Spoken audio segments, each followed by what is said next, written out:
इसके पहले वाली वीडियो में हम लोग बात कर रहे थे petroleum related public sector undertakings, यानी पेट्रोलियम क्षेत्र में काम करने वाले सार्वजनिक कंपनियां यानी कि सरकारी कंपनियां। हम लोगों ने 5 कंपनियों का चर्चा इसके पहले कर लिया था। 6वीं कंपनी है इंजीनियर्स इंडिया लिमिटेड EIL। इसकी स्थापना 1965 में हुई। इसका हेडक्वार्टर न्यू दिल्ली में है और ये नवरत्न कंपनी है। इंजीनियर्स इंडिया लिमिटेड का काम है पेट्रोलियम सेक्टर में जितनी एक्टिविटीज होती हैं, एक्सप्लोरेशन होता है, पाइपलाइन कंस्ट्रक्ट किया जाता है, प्रोडक्शन किया जाता है, इन सारे एस्पेक्ट में, वो चाहे अप स्ट्रीम हो, मिड स्ट्रीम हो या डाउन स्ट्रीम हो, सभी सेक्टर में इंजीनियर्स इंडिया लिमिटेड द्वारा इंजीनियरिंग जो सलाह है, एडवाइस है, वो इन विभिन्न कंपनियों को दी जाती है।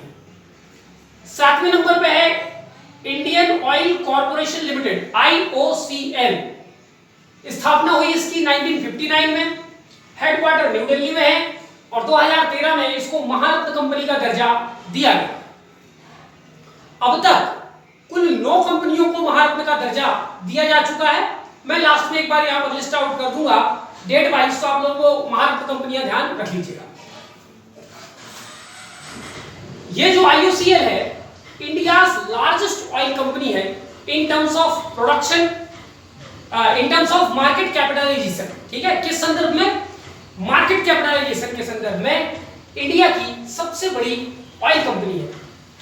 रैंक 117 इन फॉर्च्यून 500। जो इसके पहले हम लोगों ने चर्चा किया था कि फॉर्च्यून 500 एक मैगजीन है जो हर साल दुनिया भर के 500 विश्व की बड़ी कंपनियों का लिस्ट बनाती है। उसमें इंडियन ऑयल को 117वें नंबर पे रखा गया था। India's most profitable state owned company, Bharat सरकार की सबसे ज्यादा लाभ कमाने वाली सरकारी कंपनी है। ओला जो कैब चलते हैं, ओला और इंडियन ऑयल कॉर्पोरेशन लिमिटेड में इंडिया ने मिलकर के भारत की पहली इलेक्ट्रिक चार्जिंग स्टेशन नागपुर में स्थापित की है। अब जो प्रोडक्ट है IOCL का, एक तो सर्वो, आप लोगों ने देखा होगा ऑयल डलवाते हैं लोग अपनी गाड़ी में, ट्रक वगैरह में डलते हैं, तो सर्वो का जो लुब्रिकेंट है वो इंडियन ऑयल कॉर्पोरेशन लिमिटेड का एक ब्रांड है। और इसके अलावा इंडियन का LPG गैस जो हमारे डोमेस्टिक सप्लाई किया जाता है, इंडियन LPG का काम 1965 में शुरू किया गया और वर्तमान में world's second largest LPG marketing company बन चुकी है इंडियन। 8वें नंबर पे हम आते हैं ऑयल इंडिया लिमिटेड OIL की स्थापना 1959 में हुई। इसका हेडक्वार्टर दुलियाजान, असम, ये जगह कहां पर है? असम में है इसका हेडक्वार्टर। स्टेटस, ये भी नवरत्न कंपनी है और ये second largest hydrocarbon exploration and production company है। यानी भारत में तेल का खोज करना और उसका उत्पादन करने वाली ये दूसरी बड़ी कंपनी है। पहली कौन सी है? ONGC। अब अगली हम कंपनी के बारे में पढ़ते हैं, ONGC, oil and natural gas company. ठीक है, इसकी स्थापना 1956 में हुई, हेडक्वार्टर नई दिल्ली में है, स्टेटस महारत्न कंपनी है और यह महारत्न कंपनी का दर्जा इसको 2010 में दिया गया। ये जो ONGC है ये इंडियाज मल्टीनेशनल कंपनी है, ये इंडिया की MNC है जो कि क्रूड ऑयल एंड गैस वगैरह के फील्ड में काम करती है and India's largest oil and gas exploration and production company है ONGC।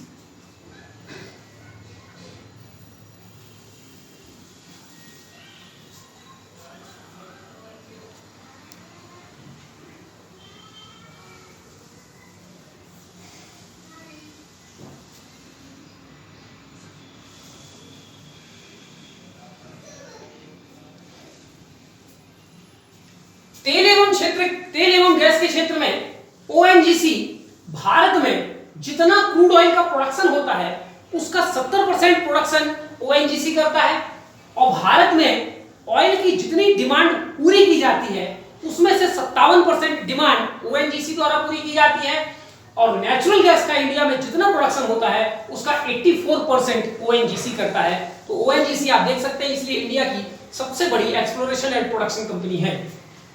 ONGC की कुछ सब्सिडरी हैं, सहायक कंपनियां जो ONGC के अंडर में रहकर काम करती हैं, अर्थात इन कंपनियों के 50% से ज्यादा शेयर ओएनजीसी के पास है। तो पहली इसकी सब्सिडरी है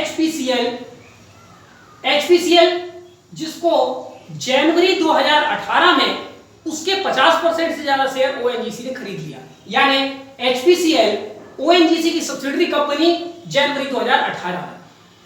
यह है Mangalore refinery and petrochemical limited MRPL, ये काफी समय से ओएनजीसी की सब्सिडरी है। तीसरी है इंपीरियल एनर्जी कॉर्पोरेशन लिमिटेड, ये ब्रिटेन की एक कंपनी है, यूनाइटेड किंगडम यूके, उसकी एक कंपनी है जिसके 50% से ज्यादा शेयर ओएनजीसी के पास है। और जो चौथी बड़ी महत्वपूर्ण सब्सिडरी है ओएनजीसी की वो है ओवीएल। ओवीएल का मतलब है, ओ का मतलब है पूरा ओएनजीसी, वी का मतलब है विदेश, एल का मतलब limited, ONGC Videsh limited. ONGC Videsh limited की स्थापना 1989 में की गई as a foreign arm of ONGC, अर्थात ओएनजीसी विदेश लिमिटेड, ओएनजीसी का काम है भारत के भीतर तेल एवं गैस का एक्सप्लोरेशन एंड प्रोडक्शन करना। ओवीएल का काम है भारत के बाहर विदेश में विभिन्न देशों के साथ कॉन्ट्रैक्ट करना और कॉन्ट्रैक्ट बेसिस पर उनके यहां तेल एवं गैस की खोज करना, और जब खोज हो जाए तो उसका प्रोडक्शन करना। ठीक है, तो ये फॉरेन आर्म ऑफ ओएनजीसी कहलाता है। इसके 100% शेयर ओएनजीसी के पास है, यानी it is 100% owned by ONGC.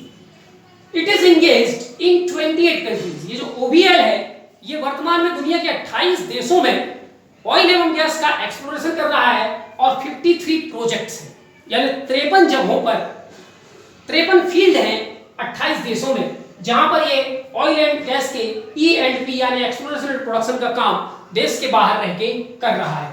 यहां मैंने आपकी जानकारी के लिए लिख दिया है वे 28 देश कौन से हैं, मैं एक बार पढ़ देता हूं। और कभी कभी परीक्षा में पूछ लिया जाता है, खास करके जिस देश में ओवीएल काम कर रहा है उस गैस फील्ड का नाम क्या है। ठीक है, तो कुछ महत्वपूर्ण गैस फील्ड के नाम है मैंने लिखे हैं, बाकी का नहीं लिखा है। तो चलिए हम लोग कंट्री वाइज शुरू करते हैं। वियतनाम में ओवीएल काम कर रहा है।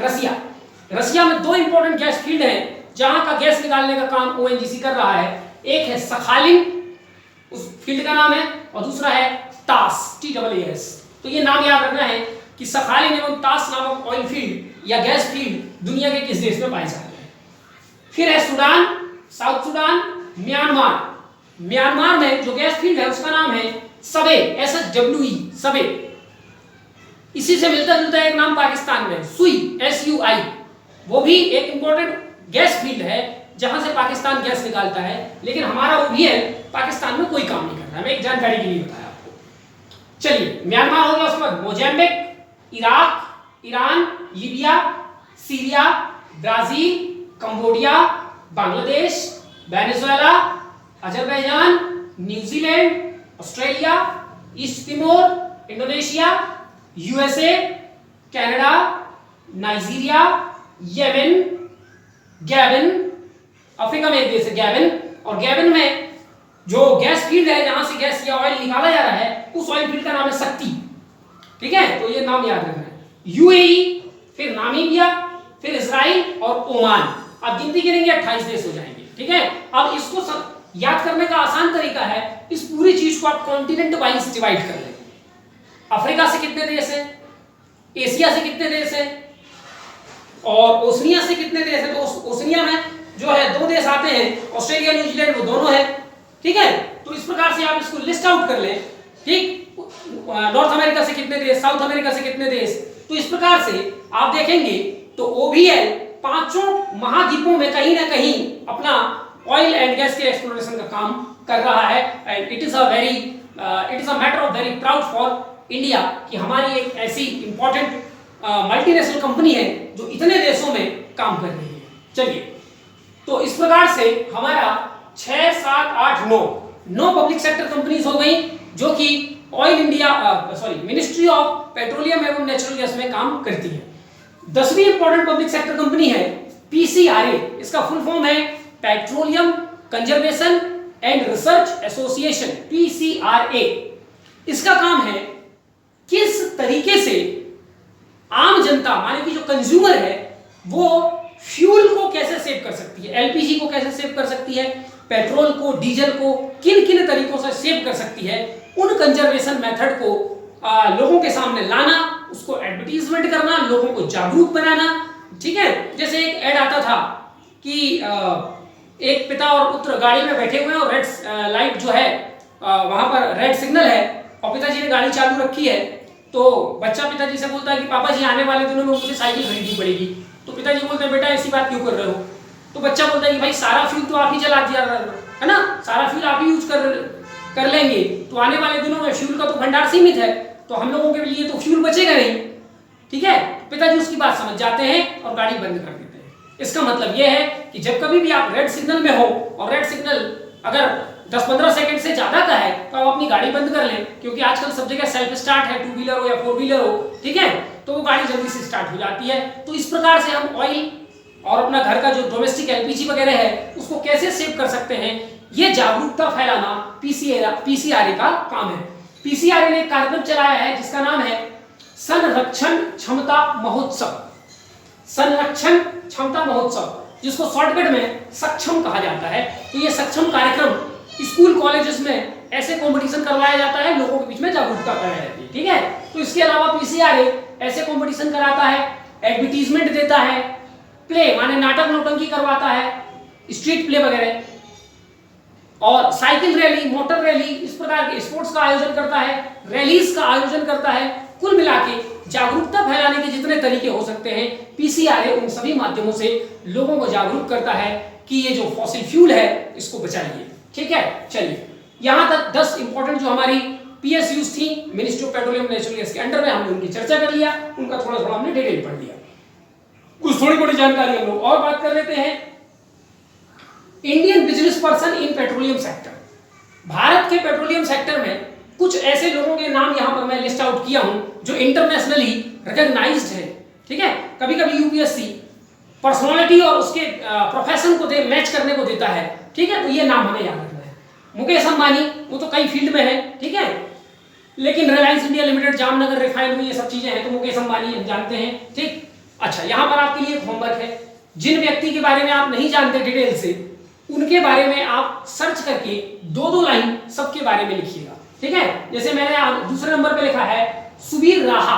अब ये सुबीर राहा कौन सा है, कौन है, कौन सी ऑयल कंपनी चलाते हैं, इनका क्या बिजनेस है, देश में है विदेश में है। ठीक है, तो इनके बारे में 2-2 लाइन की जानकारी आपको सबके बारे में सर्च कर करके लिखना है। ठीक है, चलिए, तो सुबीर राहा हो गया। उसके बाद में शशि एंड रवि रुइया, फिर है लाला कमलापत सिंघानिया, 5वें नंबर पे बामन बापूजी मैत्रे, 6वें नंबर पे विक्रम सिंह मेहता।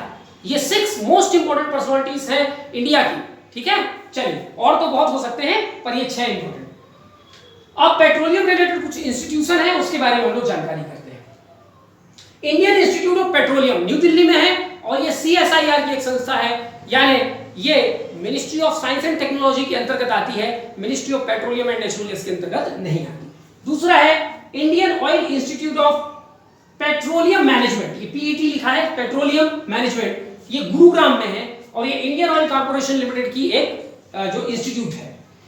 तीसरा पंडित दीनदयाल पेट्रोलियम यूनिवर्सिटी गांधीनगर में है और ये गुजरात गवर्नमेंट की यूनिवर्सिटी है, कोई सेंट्रल गवर्नमेंट की यूनिवर्सिटी नहीं है। चौथे नंबर पे है university of petroleum and energy, जो कि देहरादून में है और ये प्राइवेट सेक्टर की एक कंपनी है। तो इसी के साथ, ये छोटी मोटी जानकारियों के साथ हम ये चैप्टर कंप्लीट करते हैं। इसके बाद हम लोग चर्चा करेंगे जो other unconventional sources of energy है। ठीक है, जो जैसे कोल बेड मीथेन हो गया, सेल गैस वगैरह हो गया। ठीक है, चलिए, थैंक यू।